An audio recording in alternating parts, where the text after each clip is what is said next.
Are you employed, Mr. Lebowski? Well, wait, let me explain something to you. I am not Mr. Lebowski. You're Mr. Lebowski. I'm the dude. So that's what you call me, you know? That or his dudeness or duder or, you know, El Duderino.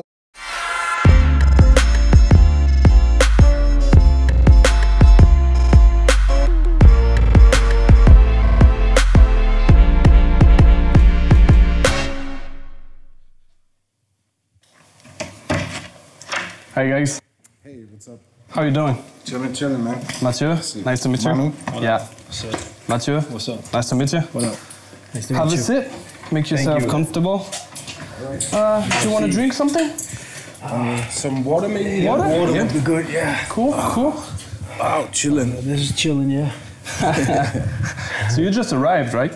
Yes, we straight arrived here in Nantes for like, I don't know, 30 minutes ago. Yeah. Yeah. Yeah? Is it your first time in Nantes? Absolute, yeah. Yeah? We All have been a couple times to France in general, but never to Nantes. Yeah. Oh, yeah? Yep. Maybe one of you want to choose some music to listen to? Oh yeah, why not? He's the DJ. All right, He's the DJ? pick a record. All right. I know you guys like to use vinyl for production and stuff like that? Sure. Or do you dig more for MP3 or? Oh, I'm definitely more the vinyl type. Yeah? But you know, whatever works. You know what I mean? Yeah, I know. I know you guys really like sampling. I know you guys don't really like to use what people nowadays use, like, you know what I mean, like piano and stuff, electronic stuff. You guys don't really like that. Well, we do a little bit of both, you know. We try to be versatile, Yeah. but obviously we stick to the 90s hip-hop sound, which is more or less based on sampling. So. Yeah? Cool. Mm-hmm. So what do you think right now about hip-hop nowadays? Well, Because it's a lot of electronic right now. I think that, you know, there are a lot of branches to hip-hop nowadays, that it's hard sometimes for people to see the root of like where hip-hop comes from and stuff, because it's evolved in so many directions. So it's kind of hard nowadays to say what's hip-hop and what's not. Yeah. You know what I mean? So, but I mean, people doing their thing, and as you know, it is what it is. You choose, as a listener, you choose what to listen to. You know what I'm saying? So either you like it or you don't. So it is what it is. But there's a lot of hip hop going on nowadays, and you know, it's kind of hard to figure out what's what nowadays. Yeah, I mean, I think there is still a lot of good hip hop. Absolutely. Today. Oh, you absolutely. need to pick. Also, I think what we are basically working on is to bring back that real 90s flavor, you know. It's, I mean, if you look at at music in general, you always see all the genres, they have up and downs, you know, like but now still hip hop is you know, seeing it in a history, it is still young in a way. And now we start actually just right now getting a little bit in the age with hip hop. You're gonna see in the last couple of years so many legends passed away and stuff, you know. You didn't have this in the 90s, but now it's starting that hip hop coming a little bit in age. But we still stuck in that 90s boom bap sound stuff, you know. And what we basically try to do is we try to combine the new stuff, the new music, with the 90s sound. And I think that's what hip hop missing a little bit too, you know. It's like too much electronic stuff out there, which is okay, but like it's like too less of the people that going back to the roots a little bit. And that's, I guess that's where we're gonna jump in kind of. All right. How do you feel about European hip hop? Is there a European hip hop? Yeah, of course there's European hip hop. Actually, I think European hip hop is getting really big right now. Yeah. I can tell because, you know, I've been around since the 90s too, and let's say I'm from Germany, so I see the German hip hop scene in the 90s, and it was very small. And then around the 2000s, it became bigger. Like we had the first artists on major labels, and I know France, for example, was always kind of the first one. Like they had the biggest hip hop scene back then. They had the first artists that are really popping, still on a hip hop level, you know, on a major level basically. And but if you look at Germany now, it's like in the last, I don't know, let's say 15 years, from like the 2000s on, that's when all these young kids grow up with hip hop right now. And what they do right now is they just listen to German hip hop because that's what they grow up on. Same as we grow up on 90s hip hop. back in the 90s, there was pretty much just American hip-hop, you know? And now all the young kids that's like 12, 13, 14, 15, they start listening to hip-hop like around the 2000s or whatever, or the late 90s. Or no, that's when they was born. And now they start 10 years, 12 years later, around the 2010s. And they grow up basically right now with their local hip-hop, you know? Like in the 90s, there was no Polish hip-hop like that. There was just always little groups and it was a little scene. And I think nowadays, all the groups, the scenes, they got big in every country. And now hip-hop is really like living up in Europe. Like every country has their own artists, like Italy, wherever you go, you have always big artists in the country that probably nobody knows outside the country, you know. So I think hip-hop, when you look at it, started in the States and they had a child in Europe and the child is becoming bigger right now. Yeah. That's how you can see, and that's the European hip-hop scene, I think. I always felt like, well, French hip-hop, because I don't know all of hip-hop, I've always been like a copycat of American hip-hop. Do you feel the same about German hip-hop? Yeah, I guess in a way, all the countries, everybody is a copycat in that sentence, because that's where it started in the States, you know, so that's the influence and that's how we do it. But I know what you mean, like, I think there's always groups that develop their own style and they have their own kind of thing, but overall, yeah, you can also tell, like, there is always these waves from the States, like, let's say when the crunk wave came, like in Germany, all of a sudden, like all them guys trying to do like those 808 beats and stuff, yeah, it's like, I mean, whatever is the trend, you know, now it's like still this Lil Wayne kind of stuff, so that's what they're copying right now. Also in Germany especially, we had era when 50 came up around 2001, 2002. Yeah. Like right after that, in like 2 years later, then all of a sudden everybody wanted to be a gangster too in Germany, you know. Then we had the late gangster thing kind of going on and stuff. So yeah, it's a lot of copycats in Europe too. That's true. 50 Cent changed a lot of things. I think gangsta hip hop was like dead. And when you arrived, even in France, I felt the same. Everybody wanted to be like. The first time I saw the music video was in the club when he was doing push-ups and stuff. I was like, wow, dude. Right. Yeah. So it changed a lot of things. I'm still like I wouldn't say I'm a 50 fan, but I definitely respect 50, and he's a dope rapper, you know. He just needs to do the right records, you know. Obviously, he got a lot of mainstream records and stuff, but if he wants, he can still do a hot record, you know. So that's why I got respect for 50 in a way. And I'm saying I'm not a fan or anything, but like he's definitely a cool artist. And like you said, he changed a lot of stuff. Yeah, that's true. Yeah. He kind of brought back the whole gangster thing, and you know, and I just heard recently a track produced by the homie Audible Doctor from New York, and you know, he still can spit if he want to, you know. It's like, you just need to have the right records, I guess. Yeah, true. Why did, at some point in your life and in your career, did you decide, all right, we have to move from Germany or move from where we are right now and try to go to the US? I mean, for myself, we started obviously also, of course, working with a couple German artists in the beginning, but it was since I can remember, I was listening to 90s hip-hop, to like the late 80s hip-hop. That was always my thing. So in a bigger picture, I always wanted to just work with American artists, you know, not fronting on German artists, but I was always way closer to the American hip-hop than to like the German hip-hop. I think there's some nostalgia behind it, right? I mean, this is what we grew up listening to. This is what inspired us to do music. Yeah. So obviously we want to go for that, you know. And there's a lot of dope MCs in Europe all over the place. But at the end of the day, since we grew up listening to these guys, of course we want to work with them, you know, and do that type of hip-hop. So how did it happen? I mean, I think in my case it started with, I was working as a tour manager, and so I got in contact with a lot of American artists. And you know, once you're on the road for like 2-3 weeks, you become probably friend with the artist, or like, it's definitely a different level than just like meeting somebody at one show or like talking online with an artist. So it was a whole different thing, like to get to know an artist for like 3 weeks, because you're on the road constantly, you know, every day you have shows, you travel a lot, so you get to know each other, and like I said, obviously you become friends maybe, and then that's like a whole nother level to work together, you know. Then it's more like a respect thing. Like, I mean, we didn't work with all the artists I've been on the road, like, but with all the artists we cool with, basically, you know, if they was feeling the music. Because on one point on the tour, you obviously play some beats and you talk about the music a lot, obviously, and you know, and then one thing comes to another, and if they want to record something, then they're gonna record. That's how it basically started, to get in contact with all these kids.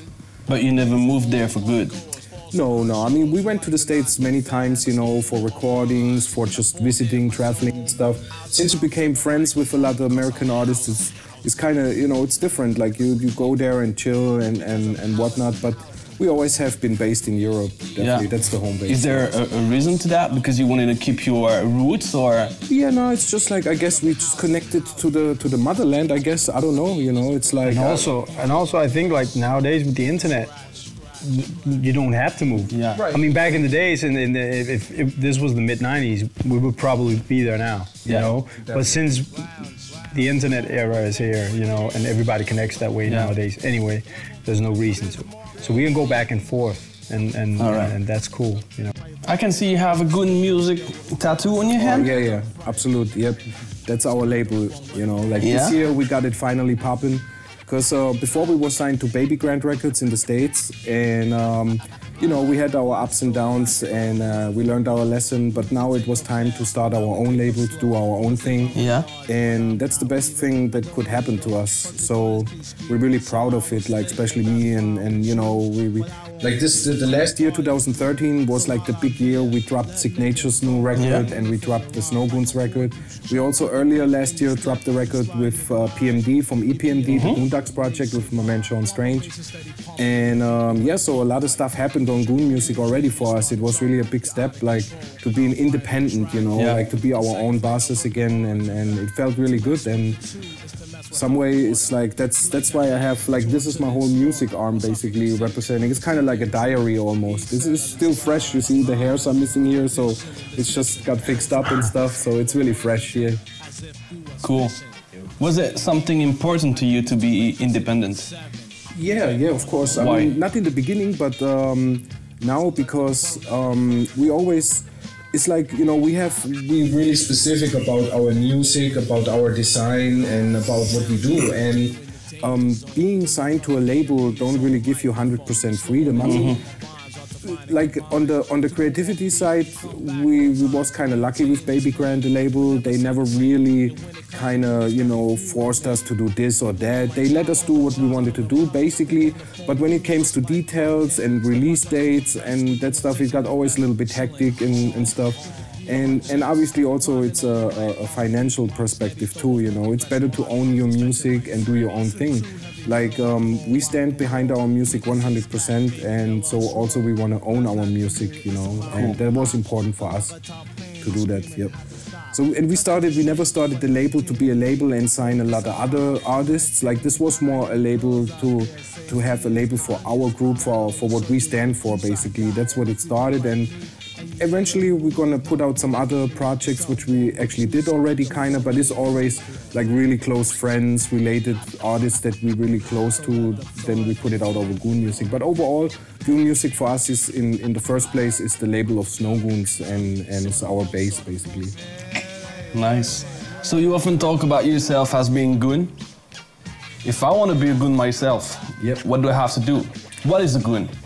Basically, if you want to be a Goon, you just need to represent real hip-hop for us, you know, that's what it is. It's like, I mean, you know, the whole image thing is a little bit like, we always like the hard body, real hip-hop, like the old, you know, we grew up in that late 80s, early 90s era when everything was rugged and raw, and that's our music, and that's what the Goon is kind of stand for, you know. A Goon is basically kind of a thug kind of guy, you know, like some guy who knock you out, whatever.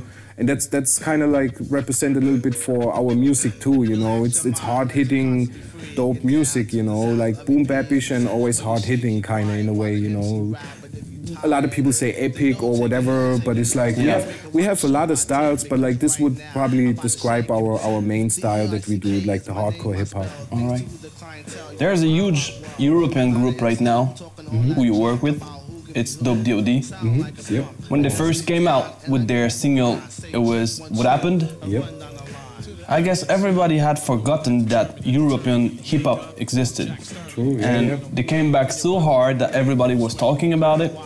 Was it cool to work with them? How did you connect with them in the first place? We also met on some shows that we had Yeah. together at the hip hop camp in Czech Republic, and every time we was hanging out, we just had fun, you know. They're really cool guys, Yeah. and we connected, and like we basically we share the same love for the music, even if they known for doing a little bit more like, you know, drum and bass kind of related music. That's why I was surprised to see you guys. At first, I was like, all right, this is gonna be cool, but because of they're really different. Even their outside is like, you know. But deep in their hearts, they're all like straight 90s hip-hop heads too, you know. That's how they grow up too, and that's what we share. And that's what, at the end, all that matters, you know. It's like, if we come together and do some dope stuff, then that's what it is, you know. It doesn't matter.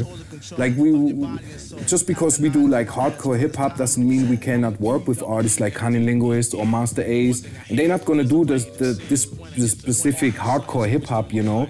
But we still can able to work with all these guys, and that's the beauty of it, you know. We're still kind of versatile. That's the same with Dope D.O.D. They're just really cool cats, and we just hang out, have fun, and we shoot the video in Hamburg together, and we had a lot of fun. Like, they're cool people, and I'm sure there will be coming more music in the future with them guys, yeah. You guys are producing the next Onyx album? Exactly, yeah. How is Blade right now? Say what again? The Blade? Blade? You've never seen the series Blade, in which Stiggy was in the movie, yeah. So how is it? When is it gonna be released? The Onyx. The new album with Onyx, it's gonna actually tomorrow is dropping the new single. Cool. And the video. Nice. It's also featured Dope D.O.D.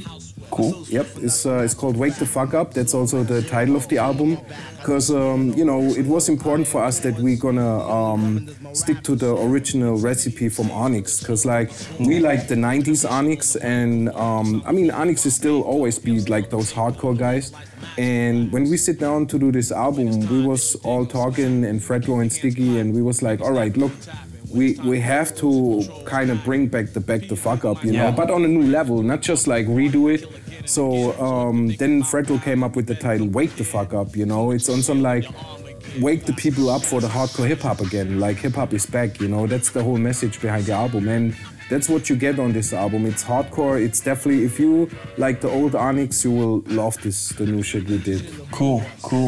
Well, for the last question, yes, can you talk a little bit about the music you played? The EPMD record. Yeah. Like I already mentioned, we did a whole album with PMD, the Goondocks project, with my man Sean Strange together. And yeah, it's always an honor for us to work with legends, like those legends, you know, that we grow up to. I mean, if you would have told me in like whenever, like 15 years ago, and if you would have told me like, yeah, you're gonna do an album with MOP, you're gonna do an album with Onyx, or you do an album with PMD from EPMD, I would be like, yeah, of course. But it's happening now, and it's sometimes I can't really believe it, but you know, and we call all these people friends in a way, you know, music friends, and that's. I think like we can't be happier than that, you know. Like we really kind of make our dreams come true a little bit, you know. And it's also crazy for us. They show us mad respect, you know. It's not just only to do an album and put that out. It is really always behind our music. We always stand 100% behind it, and we put all our energy and whatever we got, we put always behind the music.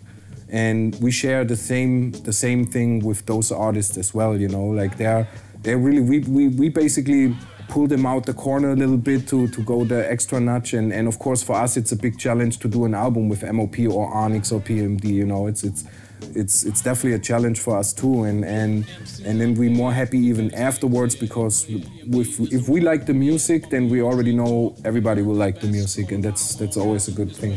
Cool. Well, guys, thank you for coming. No doubt. Thank you for representing European music all around the world. Keep doing a good job.